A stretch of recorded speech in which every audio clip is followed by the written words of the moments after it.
Bonjour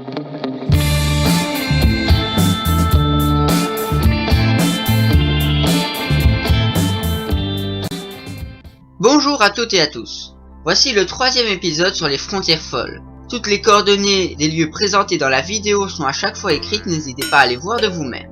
Par exemple, voici la frontière qui fait le plus n'importe quoi. Car oui, on a tous l'habitude de frontières qui suivent le relief, les champs, les rivières ou les routes, ou au contraire qui est tracée au milieu du désert du Sahara par exemple, en ligne droite.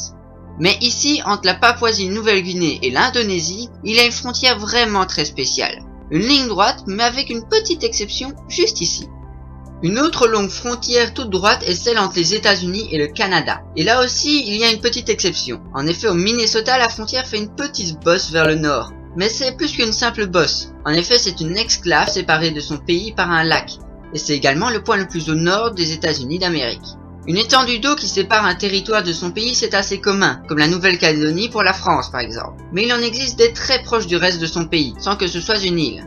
Tel qu'un bout de la Dalmatie qui est séparé du reste de la Croatie. C'est là qu'il y a Dubrovnik. En échange, la Bosnie-Herzégovine et en particulier la petite ville de Neum ont accès à la mer Adriatique. Dans le même cas, il y a le Brunei Darussalam, un petit pays d'Asie du Sud-Est, qui est entièrement coupé en deux et pourtant sur la même île. Cette même île qui contient aussi la moitié du pays malais, ainsi qu'une grosse partie de l'Indonésie qui est située sur un millier d'îles. Oui, vous avez bien compris. Il s'agit d'un pays divisé en deux, encerclé par un pays divisé en deux, lui-même encerclé d'un pays divisé sur un millier d'îles. Attention, ceci n'est pas à confondre avec les enclaves, telles que la ville espagnole de Livia qui est entièrement en France, ou encore Busingen am Hochrein, un village allemand entièrement en Suisse.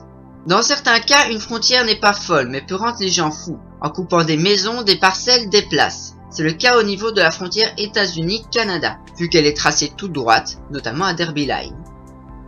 Il y a aussi un cas à La Cure, où un hôtel est spécialement placé sur la frontière, avec des pancartes indiquant dans quel pays vous êtes à chaque pièce du bâtiment.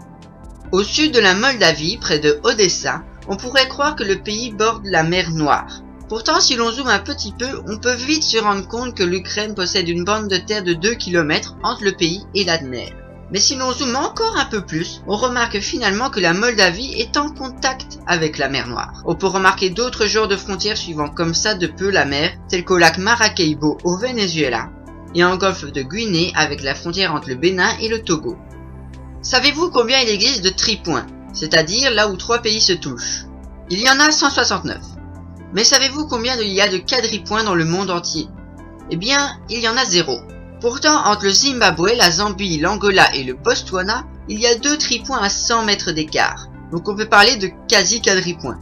Mais rassurez-vous, si vous voulez être à un endroit où 4 entités géographiques se croisent, il y a un lieu très célèbre, c'est le Four Corners, entre 4 États des États-Unis. Il en existe d'autres entre des États indiens, russes et égyptiens. Il y en a même entre 4 communes françaises. Mais alors, n'existe-t-il pas vraiment un quadripoint entre 4 pays? 4 pays, non. Mais si vous entrez ces coordonnées-ci dans Google Maps, vous verrez apparaître ces frontières-ci. Seulement, ici, c'est l'Autriche. Là, l'Allemagne. En face, c'est de nouveau l'Allemagne. Évidemment, l'Autriche au sud. Il s'agit donc en quelque sorte d'un quadripoint entre 2 pays. La ZEE, c'est-à-dire la zone économique exclusive d'un pays, qui fixe les frontières maritimes, n'est pas toujours aussi généreuse pour tous les pays du monde.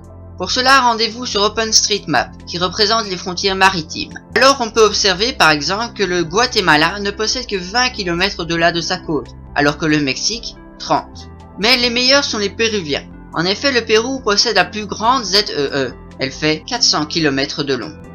Il existe un pays où les frontières ont été tracées avec un logiciel de dessin informatique, ou en tout cas, c'en a tout l'air. En effet, la Gambie a une frontière drôlement courbée, comme si elle avait été tracée à l'aide d'un pinceau rond sur un programme de dessin. Et pour terminer cette 3e vidéo sur les frontières folles, partons du côté brésilien, où l'on trouve la frontière la plus précise au monde. En effet, sur une partie de la frontière entre le Brésil et le Venezuela, la frontière est sur la bordure des falaises du mont Roraima, qui est une montagne, ou plus précisément un tepuy. En tout cas, cette frontière, ainsi que toutes les autres, sont complètement folles. Voilà, moi je ne connais pas plus de frontières un peu bizarres. Si vous en connaissez d'autres, n'hésitez pas à le dire en commentaire, ainsi qu'à mettre un pouce bleu et à vous abonner. À bientôt!